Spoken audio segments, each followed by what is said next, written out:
हर समस्या के केवल 3 समाधान होते हैं। छोड़ दो, स्वीकार करो या बदल दो। हर कोई आपके लिए बदले ये संभव नहीं है। खुद को ही स्वीकार कर लेना होता है तो चीजें बेहतर होती हैं। नमस्कार, सुस्वागतम, वेलकम, अभिनंदन।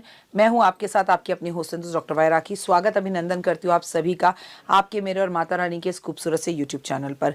दौड़ रहा है, भाग रहा है, समय आगे बढ़ रहा है। कैसे हैं आप सब? आप सभी को happy happy happy happy new year, नववर्ष की बहुत बहुत शुभकामनाएं। माघ के महीने में क्या करें क्या ना करें, 4 जनवरी 2026 से माघी का महीना, माघ का महीना शुरू हो रहा है और इसे बहुत पवित्र और शुभ महीना माना जाता है। ये हिंदी धार्मिक महीना कहा जाता है। इसके फल ही अलग हैं। इसमें भी पर कुछ चीज़ें होती हैं जो हमें करनी चाहिए और नहीं करनी चाहिए। ये 4 जनवरी से शुरू हो रहा है और ये 1 फरवरी 2026 तक रहेगा। तो इनमें कुछ चीज़ों पर आपको ध्यान रखना है। मुझे नहीं पता आपको और लोग बताते हैं नहीं बताते, आप और यूट्यूब चैनल्स देखते हैं नहीं देखते, पर मेरा काम है आपको बताना हर महीने का हिंदू कैलेंडर के हिसाब से। हमेशा की तरह ओए होए सुबह की राम राम। इस माह को गंगा, यमुना, अन्य पवित्र नदियों में स्नान करने का महत्व कहा गया है और बहुत विशेष माना गया है।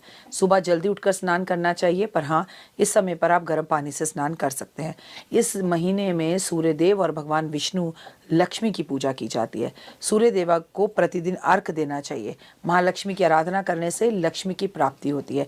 इस महीने में गीता का पाठ करना बहुत शुभ माना जाता है। इस महीने में दान किए जाते हैं।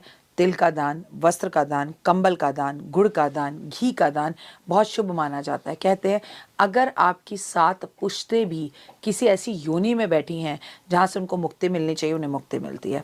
ज़रूरतमंदों की मदद हर महीने करनी चाहिए, महीना देखना ही नहीं चाहिए। लेकिन इस महीने में आपको अपने कर्म फल से, अपनी कमाई से कुछ ज़रूर निकालना चाहिए। नियमित रूप से तुलसी के पौधे पर जल अर्पित करें, दीपक जलाएं, सात्विक रहें, पूरे महीने सात्विक भोजन करें। कल्पवास भी इसी महीने में होता है। यदि संभव हो तो प्रयागराज के पवित्र स्थानों में जाकर कल्पवास जरूर करना चाहिए या देखना चाहिए। इस महीने में संगम के तट पर तपस्या और साधना जरूर करनी चाहिए। पहले तो मैं मानती हूँ कि भगवान की अति अति अति अति कृपा होती है जो प्रयागराज जा पाता है। इस महीने में हर कोई जा नहीं पाता। जब हमारे पितरों का आशीर्वाद होता है तभी हम ये कर पाते हैं।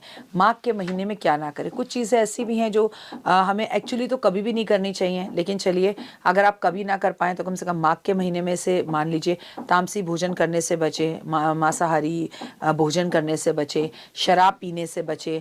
मूली का सेवन इस महीने में नहीं करना चाहिए। माघ के महीने में मूली का सेवन करना वर्जित माना गया है। देर तक सोना गलत माना गया है। अगर आप देर तक सोते हैं तो आप रोगी हो जाते हैं और 2026 कई तरह के रोग लेकर आ रहा है, जैसे लीवर का रोग, जैसे सांस का रोग, जैसे पथरी का रोग, फैटी लीवर। इन चीज़ों से लोगों को प्रॉब्लम होगी। लड़ाई झगड़ों और क्रोध से बचना चाहिए। किसी का अपमान करने से बचना चाहिए।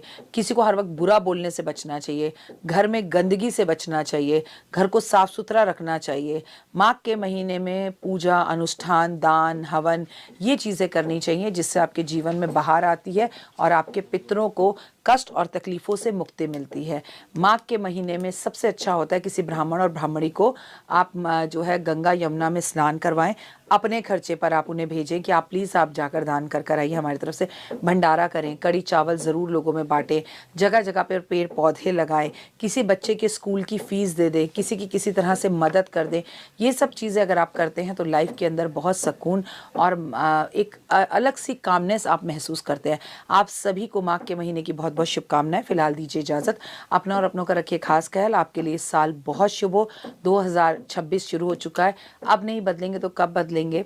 झगड़े लड़ाइयाँ ख़त्म करिए, लोगों के करीब आइए। नई शुरुआत के लिए ये साल सबसे बेहतर है। अगर कुछ शुरू करने का सोच रहे हैं तो यही टाइम है कि आप उसे शुरू करें और एक पल के लिए भी ना सोचें। लेकिन सबसे पहले जो शुरू करना है वो ये करना है कि आप कमेंट में जय माता दी ओए होए ज़रूर लिखें।